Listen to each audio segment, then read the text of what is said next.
शासनाच्या विविध योजना, उपक्रम, शासकीय निर्णय आदी माहिती लोकांपर्यंत जलद गतीने आणि प्रभावीरित्या पोहोचण्यासाठी शासनाचे डिजिटल माध्यम धोरण लवकरच तयार करण्यात येईल. यासाठी यापुढील काळात कृत्रिम बुद्धिमत्ता या तंत्रज्ञानाचा वापर करण्यात येईल.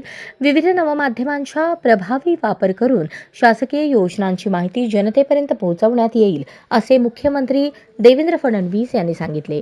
राज्य शासनाच्या 100 दिवस आराखड्यासंदर्भात मुख्यमंत्री फडणवीस यांनी माहिती व जनसंपर्क महासंचालनालयाचा आढावा घेतला. यावेळी मुख्य सचिव सुजाता सौनिक, माहिती व जनसंपर्कचे प्रधान सचिव तथा महासंचालक ब्रिजेश सिंह आदी उपस्थित होते. प्रधान सचिव तथा महासंचालक सिंह यांनी सादरीकरणाद्वारे माहिती आणि जनसंपर्क महासंचालनालयाच्या 100 दिवसांच्या आराखड्याचे सादरीकरण केले.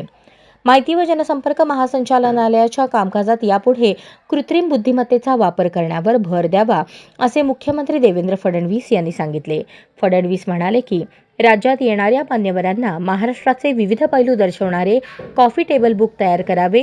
राज्य शासन घेत असलेले निर्णय, योजना आणि उपक्रमांची माहिती लोकांपर्यंत सर्व माध्यमांद्वारे जाणे आवश्यक आहे. राज्य शासनाच्या प्रतिमा संवर्धनासाठी आणि माहिती पोहोचवण्यासाठी AI न्यूजरूम तयार करणे, त्याद्वारे माहिती लवकरात लवकर प्रसारित करण्याचे नियोजन करावे. त्यासाठी आवश्यक साहित्य, मनुष्यबळ घेण्यात यावे.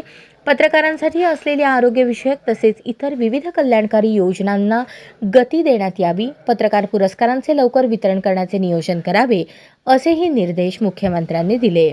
शासकीय योजना, उपक्रम यांची संपूर्ण माहिती एकाच ठिकाणी उपलब्ध होण्यासाठी राज्यस्तरावर संशोधन आणि संदर्भ कक्ष स्थापन करण्यात यावेत. तसेच वर्तमानपत्रे, इलेक्ट्रॉनिक माध्यमांबरोबरच डिजिटल माध्यमांद्वारेही योजना, निर्णयांची माहिती जनतेपर्यंत पोहोचवण्यासाठी डिजिटल मीडिया धोरण लवकरात लवकर तयार करण्यात यावे, असेही मुख्यमंत्री फडणवीस यांनी सांगितले.